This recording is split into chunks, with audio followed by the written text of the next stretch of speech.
Hello and welcome to today's episode of the Work at Home Rockstar Podcast. Excited for today's episode. We're talking to the founder of Community Growth Academy, and what she does is she helps coaches, experts, and passionate hobbyists launch and grow paid communities. So I'm excited to be talking to Carol Tice. Hey, Carol, you ready to rock? I'm ready. Awesome. Rock and Ready. roll. We always start off here in a good note. So tell me a story of success that we can be inspired by. Well, I am teaching the paid community model now because I built a previous paid community to 1,500 paying members, and it generated about 6 million in revenue over the decade I ran it, and then I sold it for life-changing money in 2021. Now I'm Wow. teaching how I did all that to people. Wow. Okay. So this was, when did you start building that community? 2011, the stone age 2011. of paid communities. Yeah. Yeah, I say Yeah. I'm a community dinosaur. Yeah, because that's pretty common now, paid communities. I see them all the time. Wow. Well, because there are platforms like School, which I'm on, that make it easy. Back when I did it, it was not easy. It was a hand coding, I paid thousands to webmasters every month to keep it all going, and it was much more technically complex. Now, super easy and cheap. The barrier to entry is way down. Yeah, totally, totally. Great. Well, I mean, I would love to know about the bad note then, because I'm sure there were some things that didn't go as planned along the way. Can you share one? Um, in that business, well, the thing I was gonna say is over time, my webmaster made more and more and more, and people kept telling me she was overcharging me and stuff. And eventually, she made a demand that was completely unreasonable, and I had to fire her. And we had been together a long, long time. I loved her like a daughter, and yeah, I paid like half as much when I got another webmaster who was better than Really? they were. So it was really a heartbreak. It was like losing a child or something. It was like traumatic.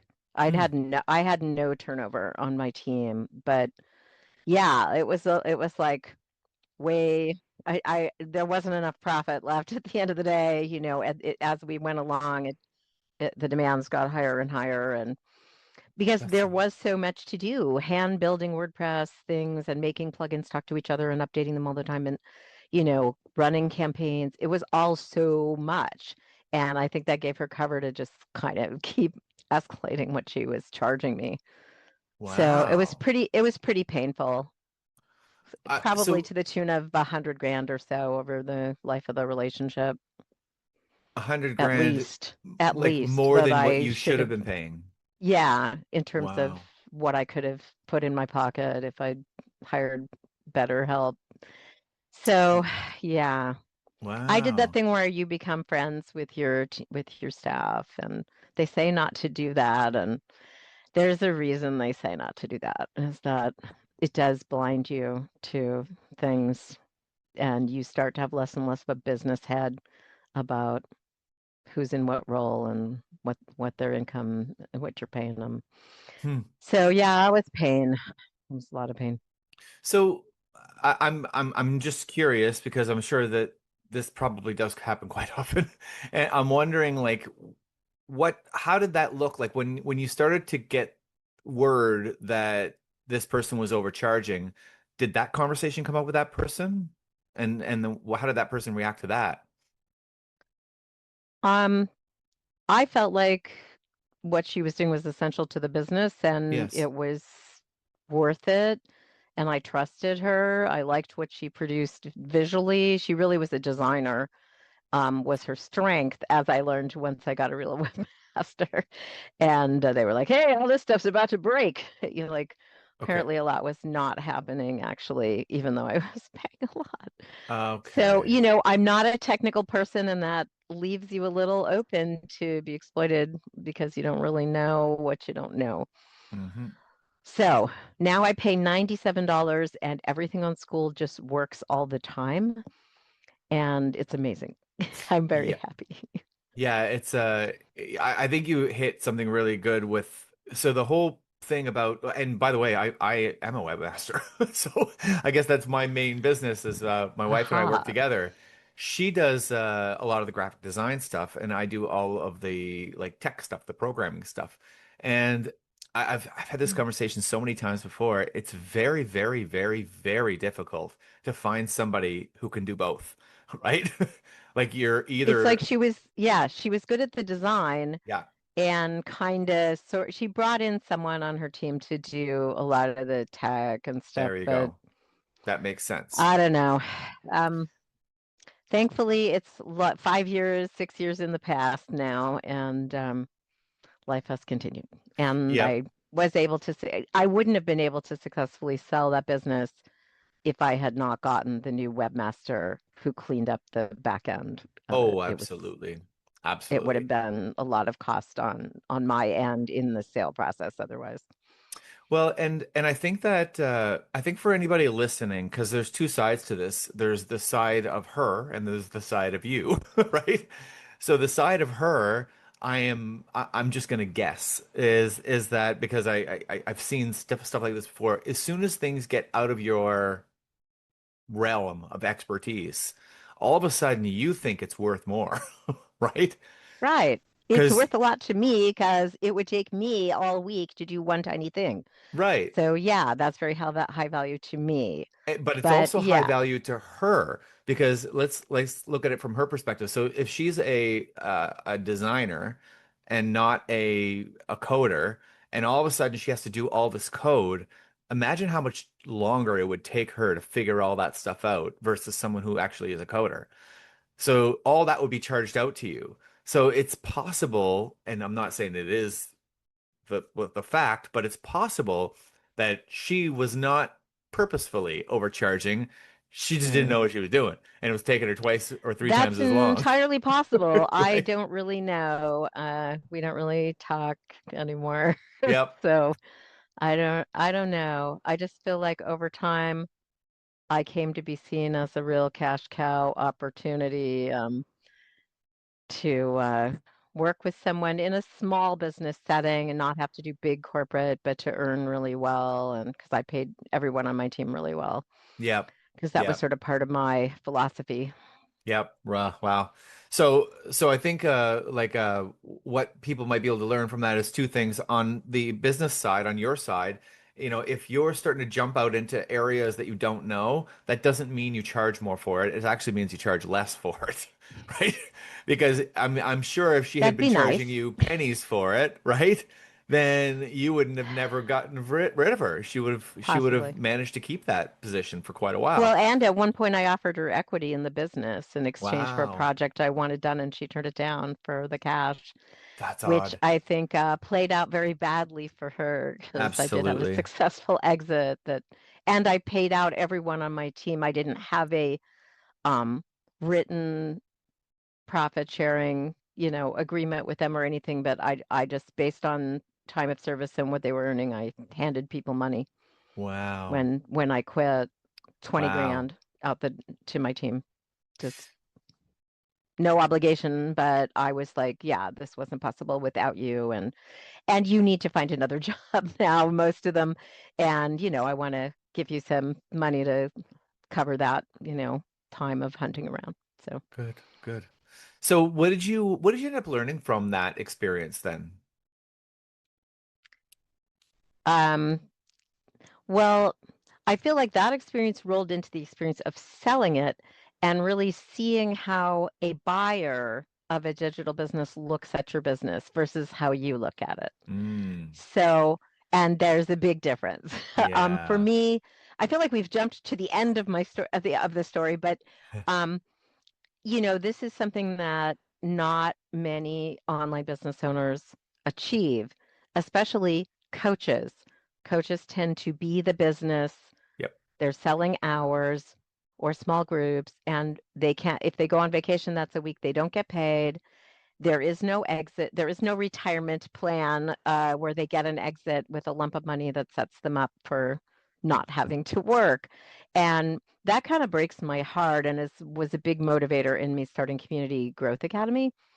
So what happened in the exit was that, of course, the buyer's first questions is like, why are all of these people getting paid all of what do they do? Yeah.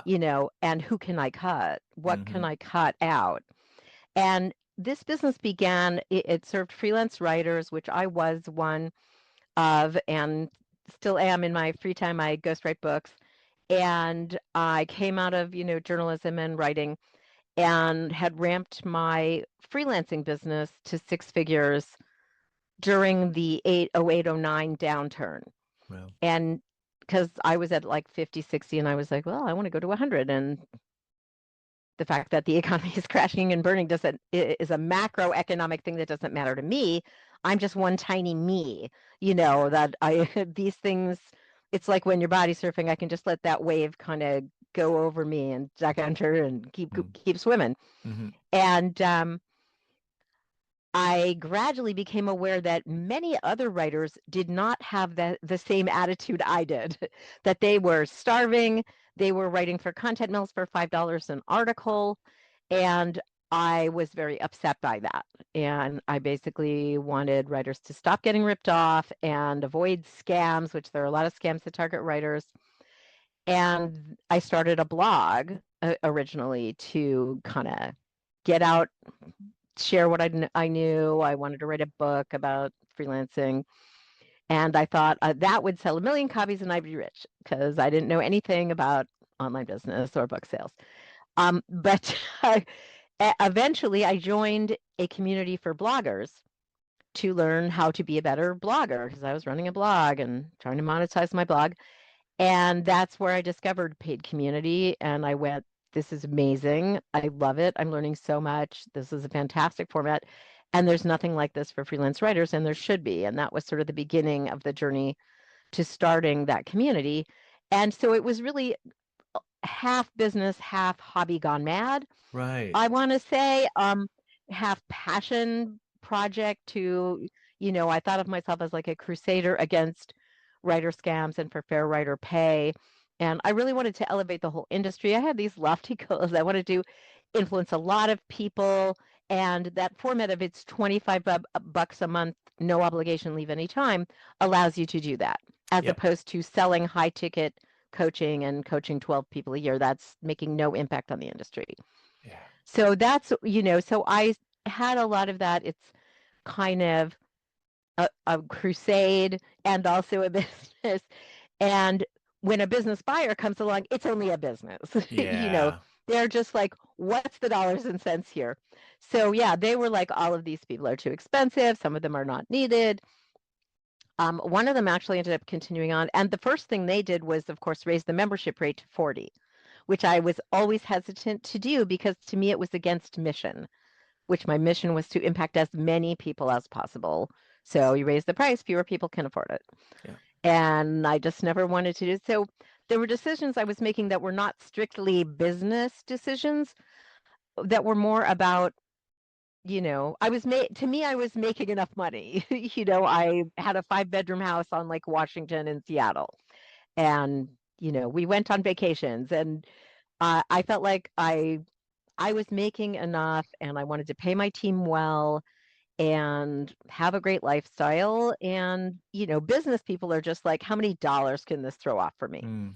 Hmm. Um, so they look at it differently. We had a job board. They got rid of it. It needed a manager to get the listings together. So they just killed it.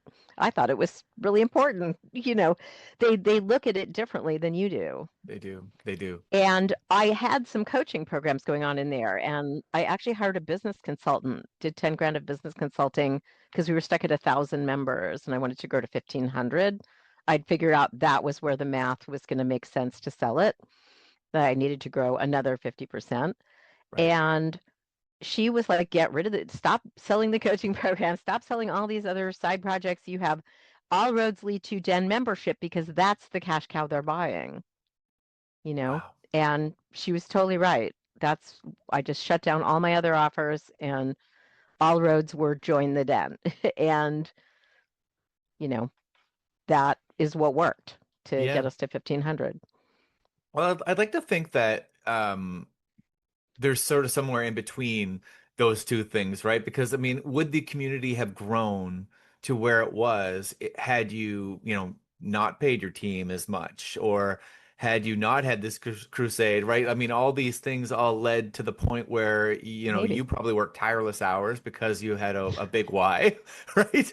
And you paid your people really well, so there was less turnover, so you were worried less about that stuff, and they were probably harder working for you. But then once you get that community to a certain point, then I think you had probably, I mean, you obviously had the right idea that you started to transition into, okay, what do I need to do differently to sell it, right? Yeah, that's why I Um, built a course called Built to Sell that I have in Community Growth Academy because you could set it up better from the start than I you could. did. Yeah, And yeah. also it's about you not being the branding or the name of it or, I did have kind of myself.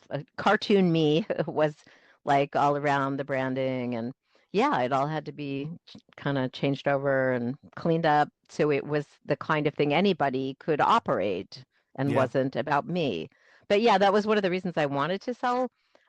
I got the advice from a friend of mine who also sold a similar business, and she was like, "Well, just take yourself out of the business, replace yourself in all the roles, and just collect whatever the net is, from that." And I kind of tried it and I couldn't. I could not stop Uh, caring about my 1,500 needy children.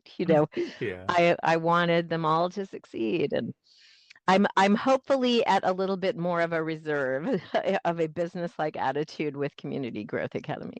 Okay. Wow. But That's but awesome. I'm going a totally different direction with it because I don't want to scale it big. I've decided it's going to 97 a month and limit 100 members. And that's Okay. it. That's So you've raised the what I'm price on doing. purpose to make sure that you're picking the right people, right?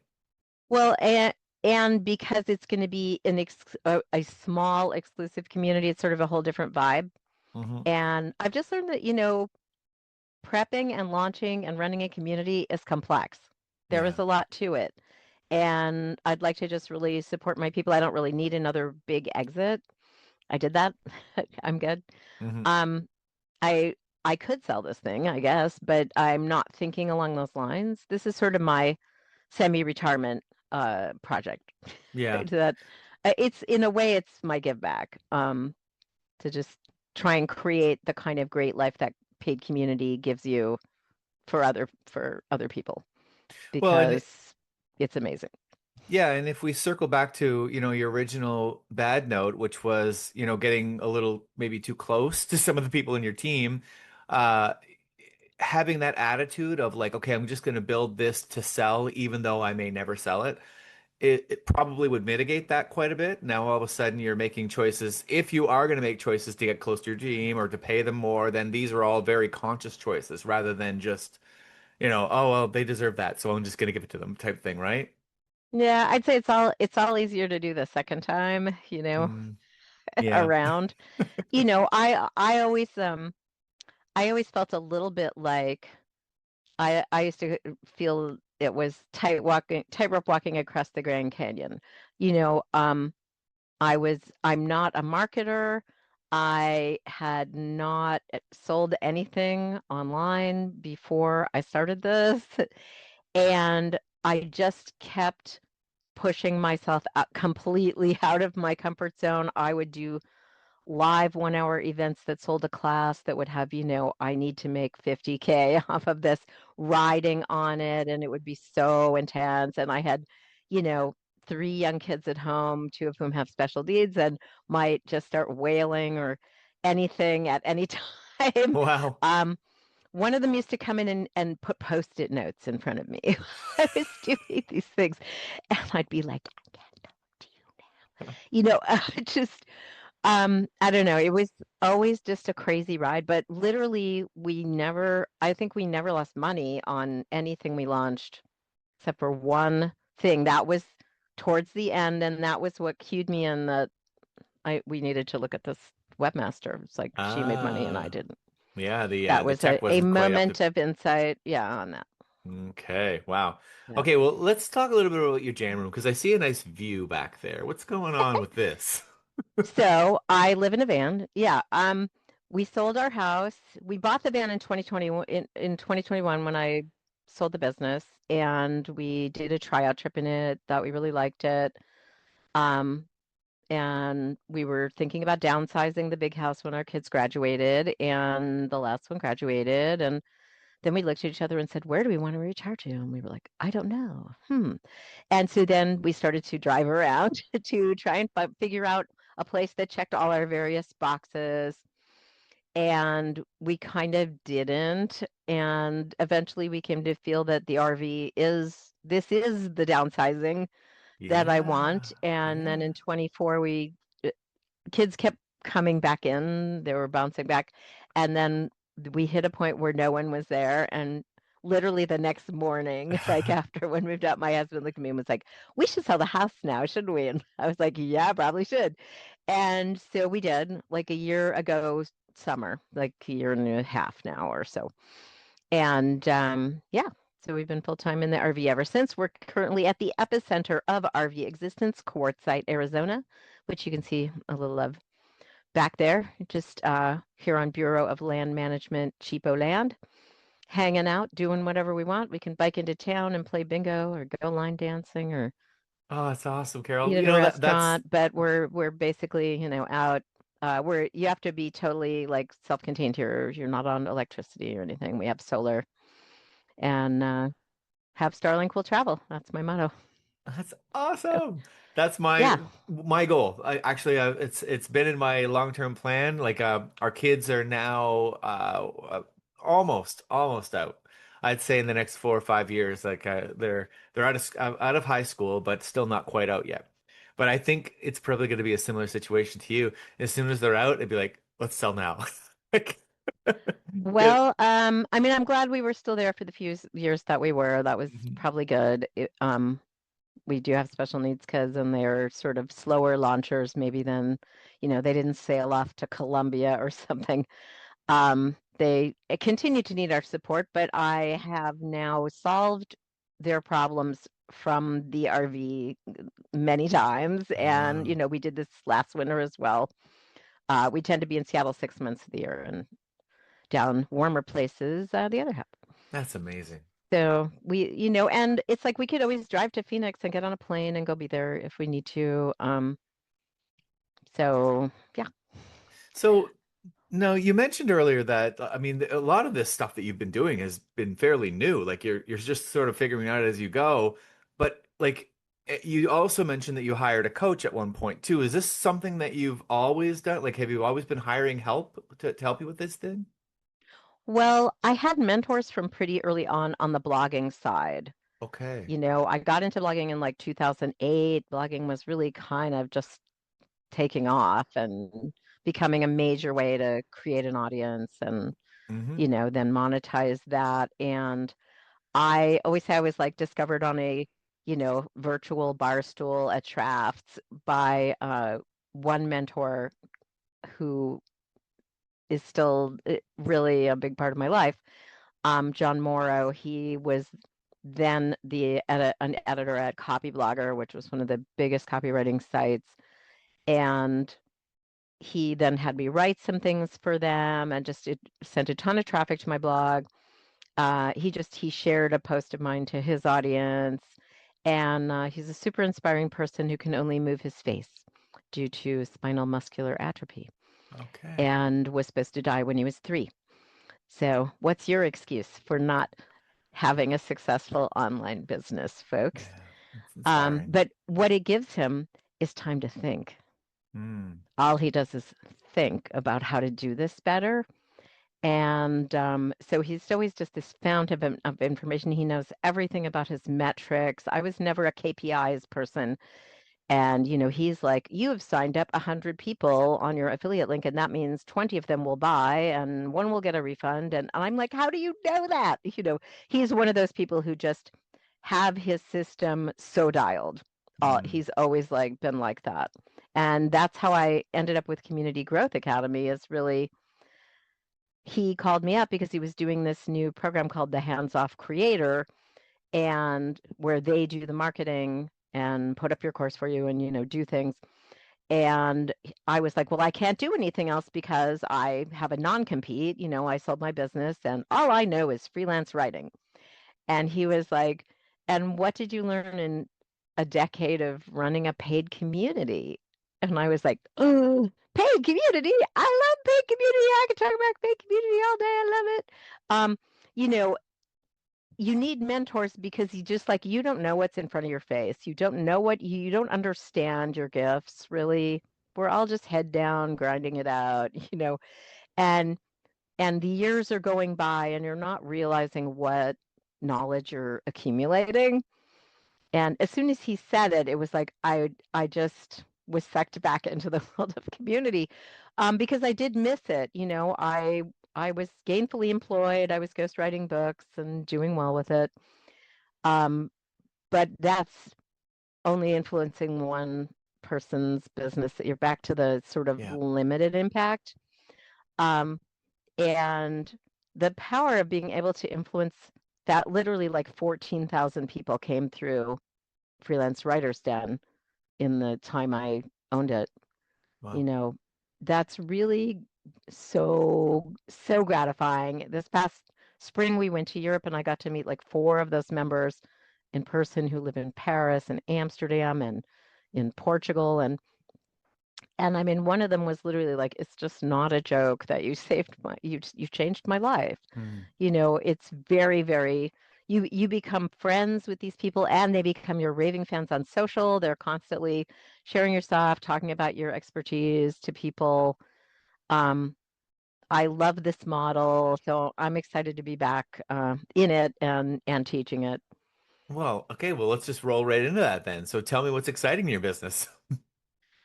Well, seeing people launch, we actually had an early member who was a longtime financial advisor. He's like 80 now, literally, and had never sold anything online. It was a very Yeah. word of mouth investment manager.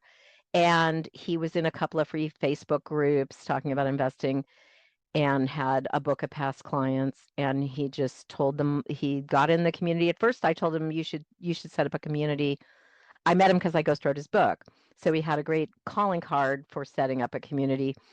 And I was like, you should totally do this. I think it would be a great way for you to operate because he sells various things and he could just stick them all in the community and just say, join the community.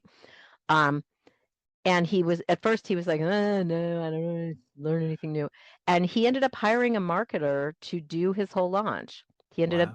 seeing that he was having to spend a lot of time on the Facebook group saying, buy my investment universes of the month, buy my consulting, blah, blah, blah. And now he doesn't have to. Now he has 150K a year income, 600 paying members, and it really ramped in like just a few months. So Wow. that's what I'm here for is if you're a coach or an expert, you have an audience from what you've been doing and you're tired of one-on-one consulting, selling hours, or you can't find clients and you're wondering how to market, your marketing isn't working. I actually just did a strategy that I said I'd never do. I opened up a free level. So you can now join Community Growth Academy for free Yeah. and get started. You can talk in the forums and you can do the first two modules of finding your best opportunity and doing the competitive research to kind of see how to position yourself to be something different in the marketplace. And it's like 25 people joined in the few days that I've added to the free level, and some of them have already upgraded. So Awesome. just I thought I'd never go there, but there are very high earning people on school with free community pools, and they just upsell them. And I was always a hater of free. I was taught don't make your book free, don't make your bait piece free, you know, don't sell for free on a free book on Amazon because those people are looky-loos and they're never going to buy from you. You haven't made them open their wallet. This is a conventional wisdom that's been around for a long It time. has. Yeah. And in the den, in my first community, we sold 1 day free passes, 1 week free passes, 1 month free passes, 1 year free passes, and tracked them all, and they all converted zero. But something has changed in the world of community where this is really working. And it's particularly working as a way to get an audience when you don't have one. Yep. So quickly, because it's free. There's no barrier to entry. Yeah. They get in and they get a chance to meet you and get to know you very intimately. You're in there every day talking, and they come to trust you. So I think the reason free is on the rise as a viable thing is because of the trust crisis that you may know we are currently in. We Hmm. all know that like half of what's online is lies. It's an Yep. AI. It's not even a real person. They're Yep. secretly in the Philippines. You don't know what's going on. And it's a big problem that a lot of us are struggling to overcome, Yep. you know. Yep. So I think the free, you're in the club, uh, and you get some love and you just get a chance to see what's going on. You see the successes firsthand. I already had a couple of people upgrade to paid. So I guess that's what I'm excited about is I just thought this might be a complete waste of my time and a lot of, people asking questions that aren't ever going to buy from me, but that doesn't seem to be the way it's working. So, Yeah. Yeah. you have to keep an open mind Yeah. because things evolve. Yeah. Well, I've seen that change even just in my interviews with people because it has been over the last, I'd say, probably year and a half to 2 years. Ironically, since ChatGPT was launched, Mm, that coincidentally, maybe, I guess, that a lot of people will talk about how, number one, that's how they're getting clients is by some sort of free community that allows people to get to know them a little bit because that know, like, and trust is very important. And then on the other end of the spectrum as well, when I ask people about, well, how do you find good talent? And it's very similarly the same thing. They'll say, well, I'll look them up, I'll go join their free community, find out a little bit more about them, and then end up hiring them. So it's going on both sides now. And I think that makes sense because people really, like you say, there is a trust issue. There's just so much fake stuff out there that you have to see if this is real. And I mean, anybody can now, I mean, imagine even now with AI, videos and all this stuff that you could literally create a fake video of you flying around the world, right? And with all these riches or whatever, and make it I seem like you're just, rich. in a free community I'm in, that I'm kind of spying on, it's a very large free community that they just upsell into it. Yep. Um, they just had a joint venture, training that was like make an AI of yourself, make it make a bunch of ads, Yep. and you don't have to do anything. And they played some of them, and I was just like so revolted. And I'm like, is no one in this 800,000 woman audience thinking AI engages in theft of intellectual property? Are thinking that because it does, and Mm, thinking about the incredible energy use it is consuming and what that's doing to the planet. Am I the only one disturbed by this? And because everyone else would seem to be like, what? And I thought I don't know. It's not for me. Let me say that. I'm gonna not be creating an AI video me to go make videos. And oh my God, I don't know. I yeah. guess I think that there are niches maybe where that will work for physical products, where you're showing the physical product and you just put it in an AI wrapper. Maybe who cares? But when you're selling your knowledge, your expertise to someone, I don't think so. Mm, You know, I don't think that's a way to go. But I'm a person who paid all Americans, and I yeah. I am just not the Tim Ferriss outsource it all to people who work for $5 and then you're rich. Well, You can be rich and still create living wage jobs. I'm here, I'm living proof, and you should do it. yep. Yep. Don't I don't agree. think in yeah, don't think in terms of, oh, how can I rip everyone else off in my work ecosystem? Think, what do I need to charge to run this like an ethical business? And Hmm. that was really important to me. I had been a business reporter, talked to a lot of CEOs, seen a lot of businesses run well and badly, and I how I operated was important to me and still is. Yeah. Well, and I think so there are a lot of people that have been on the show that hire people from, Philippines and all that stuff as well. And now the benefit there is that you can pay them much less and it's still a very comfortable living wage for them, right? So you're still paying a living wage by doing that. I Uh, get it, but on the other but hand, like I think it's one of these, yeah, it's one of those values things. I mean, if you want to, yeah. give back to your community, then why not hire somebody in your community for that living wage? Really what it comes down to is whether you can set your business up to give that money internally or externally. I know that I've been kind of in a situation where I wanted to hire, but I don't really want to hire anybody in the Philippines or in India or anything like that. And so what, Yeah, but when they don't do the gig and you've sent them a check, there's no recourse on that's that. true too. You're out the money. That's true And there's too. so many stories of flaky situations like that all over the world of Upwork. Yeah, I heard this guy and he like never did it, or what they turned in was ghastly bad. You have to go through kiss a lot of frogs if you want to pay little Yeah. to get to someone who's maybe good and pays little. I didn't want to go through that. Yeah, Yeah. I wanted to hire my people. I had like zero turnover, Yeah. Yeah. Well, yeah. And I think that that's like and I could rely on them to do things. yeah, I think that when you're starting to deal with out of the country, then I think probably gets a little bit more well, probably a lot more complicated to do any type of lawsuit if something happens, right? And you Forget know, it. Yeah, you have no, it's not happening.